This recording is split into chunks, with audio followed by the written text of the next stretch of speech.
Ahead of the NBA season, joined by the general manager of the Utah Jazz, Justin Zanuck. Couple minutes in studio. Thanks so much for taking the time. Good to be here, JP. Justin, this time last year, expectations are so different from where they are now. What did you learn about the group from last year heading into this season? Obviously, we got to find out a lot about our team last year. A lot when we started this.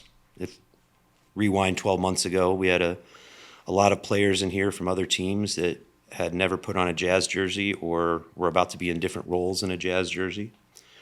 New coach, new staff, and just going on that journey together for the last 12 months has been really informative and a lot of fun.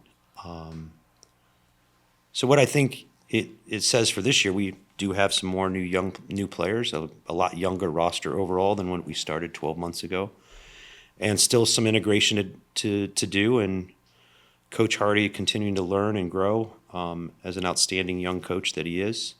So I don't know whether it's something about expectations being different. I think the expectations were more like verified from last year. Our expectations last year, this time last year, was we're going to try and go and play hard and play together and have Coach, who's an excellent teacher, try to maximize the abilities of our roster and then see where we're at. And Coach and the players did a great job of that. And I think I would expect this year more of the same. Continued growth from our players in the roles that they were in, the returning members, especially after the trade deadline last year. And that experience that they gained the last 2-3 months of the season, how does that translate into this year?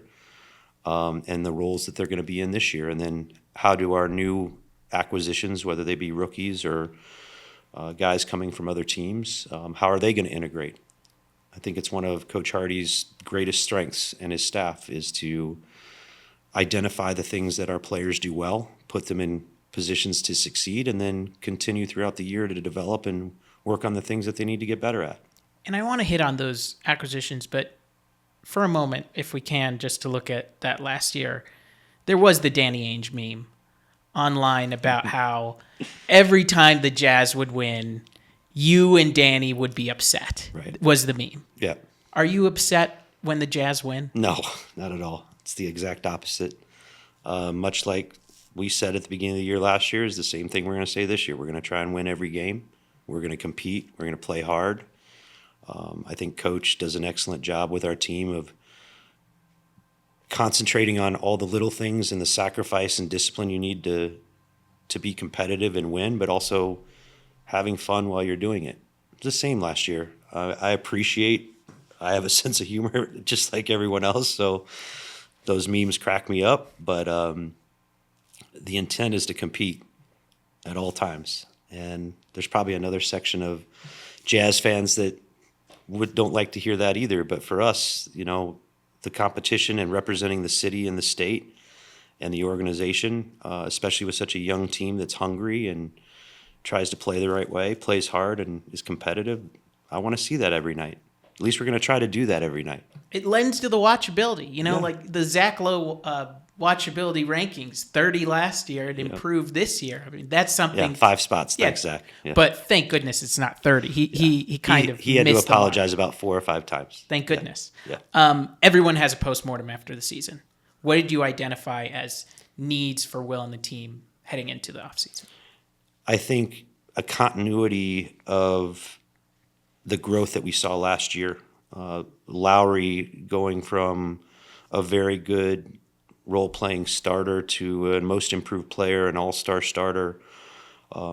Next step, and you've heard Coach talk about this in the media as well, as he's a de facto leader on our team now, and how he embraces that, being number one on the scouting report on the basketball court, and then also as a leader as all of these other players look at him off the court. And he's built for it. It's most great leaders are the ones that don't ever ask to do it. I don't think Lowry would ever ask to do it, but when asked to do it, he's up for it. And there's some experience with that that comes from just being in the role. And he got a taste of that last year. He's gonna have that for all 82 games this year. Also having Jordan Clarkson and Kelly Olynyk And even John Collins, who's a new addition, all three of those guys are very good veterans and people that can help Lowry and help the rest of these young guys move along. How do you try to help Lowry with that leadership part? I think Coach does a really good job, and for us talking with him about just the steadiness that you need and the constant focus that you need for 82 games. It's a long season, playing 82 games in whatever it is, 170 or 175 days. So making sure that you're physically and mentally prepared, and then the days that you're worn down, the days that you don't have as much energy, having your teammates to lift you up, and creating a culture here where everyone's trying to help each other, which I think we've done a good job with. Acquiring John Collins. This was the big move of the offseason. How long had you monitored that situation for him in Atlanta? So John's always been somebody that we've had interest in and followed his career. The NBA is crazy, JP, where if you and I sat here 12 months ago and tried to predict what was going to happen over the next 12 months, there's just no way. I didn't think Dame would be in Milwaukee. Yeah, you just don't know. And 12 months from now, who knows? So with all of the assets that we acquired and the flexibility, it allows us to pay attention and be involved. I mean, we always pay attention, but we're just naturally going to be part of a lot of conversations from other teams that call because we have so many ways to make deals work. And so we can be opportunistic on acquiring players that we think can help our club now and going forward. And the opportunity, finally presented itself in the offseason last summer, and we pulled the trigger. What about this situation allows him to maximize his skills? I think he's got a very good support group of players on the roster that will play with him, and also his maturity of being in the league now for a number of years and still a young veteran at 26, him being around and seeing a different place and how he can integrate. I think it'll take some time, but he's been all in on everything, learning how to play with Walker and Lowry and Kelly Olynyk and any number of our guards. So I think he's appreciated being embraced here. We want him to be the best version of himself. That's good for him, and it's also very good for the Utah Jazz. And his approach, his voice in the locker room is already important, and his total buy-in with the coaching staff. So I've been very pleased. Jordan Clarkson. It's one thing to pick up the option, but another thing to sign an extension here. What goes into that deal, and how surprised were you that he's back for another season? I'm not surprised. I think JC has always embraced being here. I think he's truly loved being here, and we love him. And the opportunity that, it always has to make sense on both sides. But we were able to come to an agreement, but it was never really a question of whether he wanted to be here or not, and there really wasn't a question of whether we wanted him to be here or not. I think he's done so much for the community and the state and for our team, both on and off the court, that we just had to get together and do something that made sense for both of us, and it did. So I'm thrilled that he's back. Was glad to get to spend some time with him in the off season during the World Cup. Coach and I went to Manila and spent some time with him. And him coming back here and embracing and helping all the young guys and continuing to be a high-level player that he is in the middle of his prime. So I'm really excited to have JC back in a Jazz uniform. What's it like to see him in Manila? Because their opening game had 50,000 people in the building. He's really up there in terms of that. He's basically like a Kardashian over in the Philippines. So, around here, or even in the NBA, he doesn't ever really travel with much security, or it's not a big, but there, when Coach and I saw him, he had 4 security guys and he needed every single one of them. It's amazing just walking out on the street. The entire country is such a basketball crazy country. Yeah.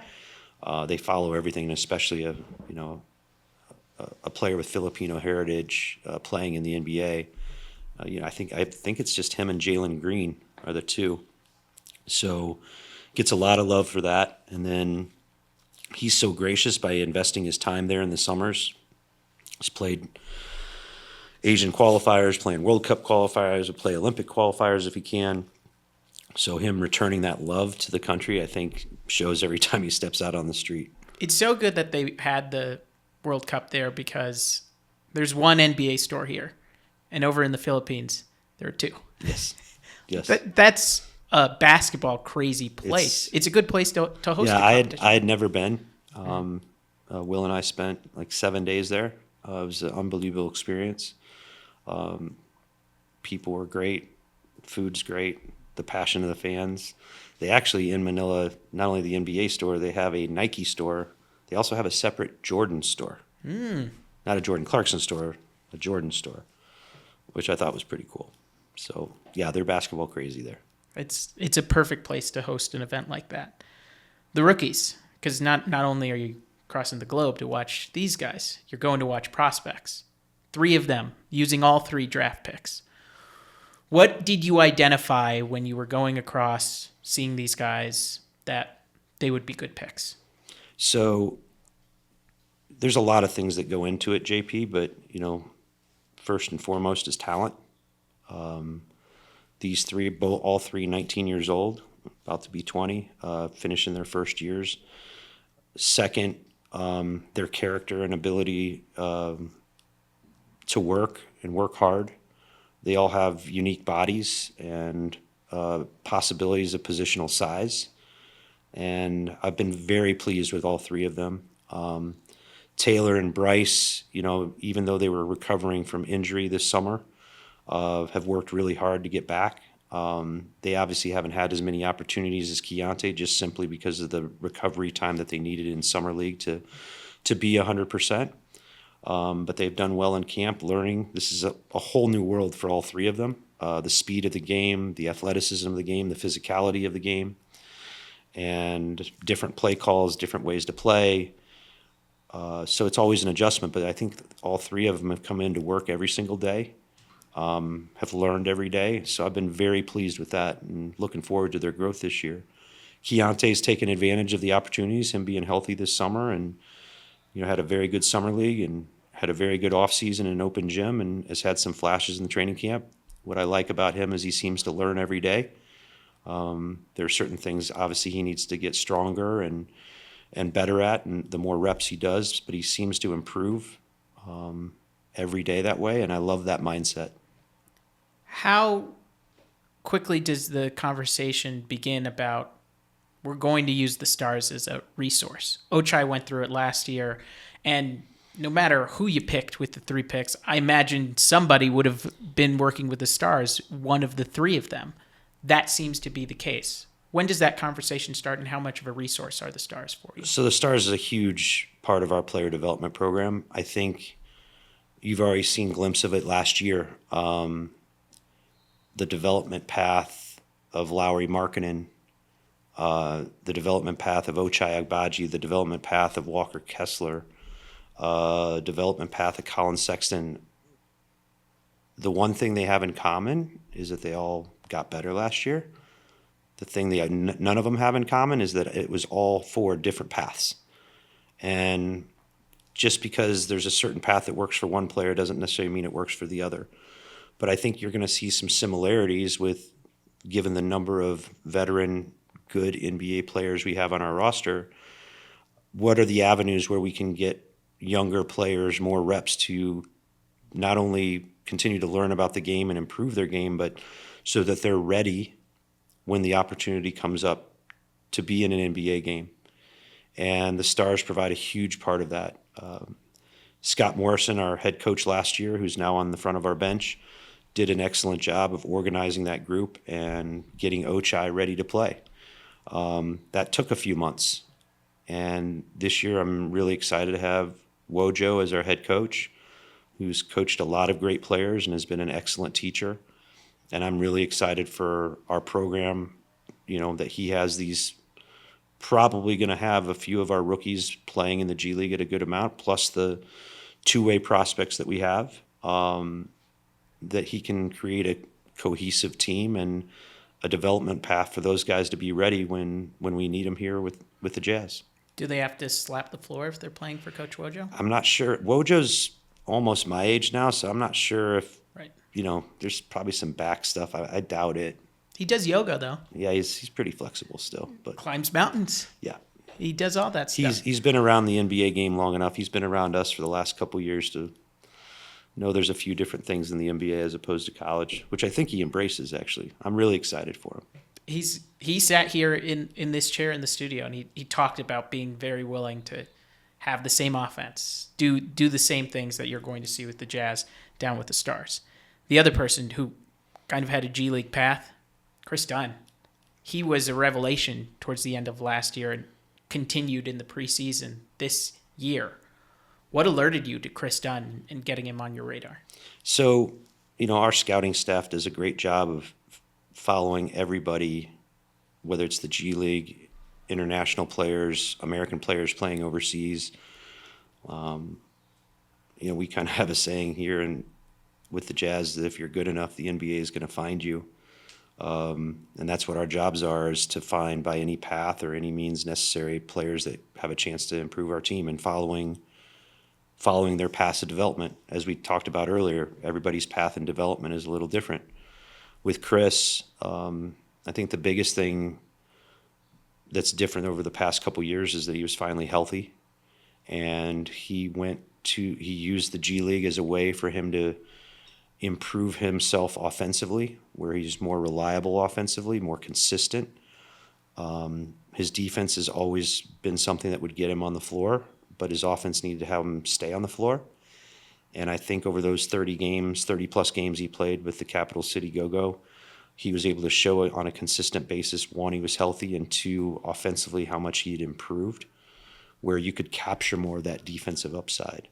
And for us, it was an opportunity to add a veteran who was a very good defensive player and would be an example for our other players on our team. And also his voice.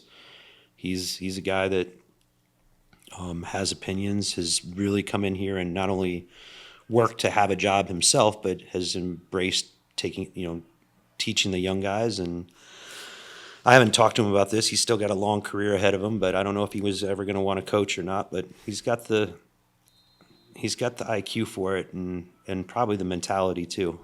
So I'm just excited that he's been able to continue that, and I'm really happy he's doing that with us. And temperament. Every single guy says he's the funniest person in the locker room. Yeah, I talked to him last night because obviously he was sick yesterday during the scrimmage, and I relayed to him that he got 100% of the votes of being the funniest and the biggest trash talker. So exactly. He really wasn't surprised when I told him that, so I appreciate the confidence too. Omer Yurtseven getting the opportunity here. Rebounding is a huge thing that he's provided for the Jazz during this preseason. What can he provide for this team? I think it's another big that has played in different systems. Very good rebounder, good IQ, knows where to be, has good hands, still young as well. And I think those opportunities, when he'll be ready for those opportunities for coach to be able to put him in a game if he's needed, and in the meantime continue to work. But he's fit in very, very well here. Guys like playing with him. He's smart, and he's picking up our system pretty quick. Sounds like the entire group is picking up the system pretty quick. They're all trying every day. It's what we ask them to do. As good a spot as any to end. He is the general manager of the Utah Jazz, Justin Zanuck, on Roundball Roundup on UtahJazz.com. Thanks, JP.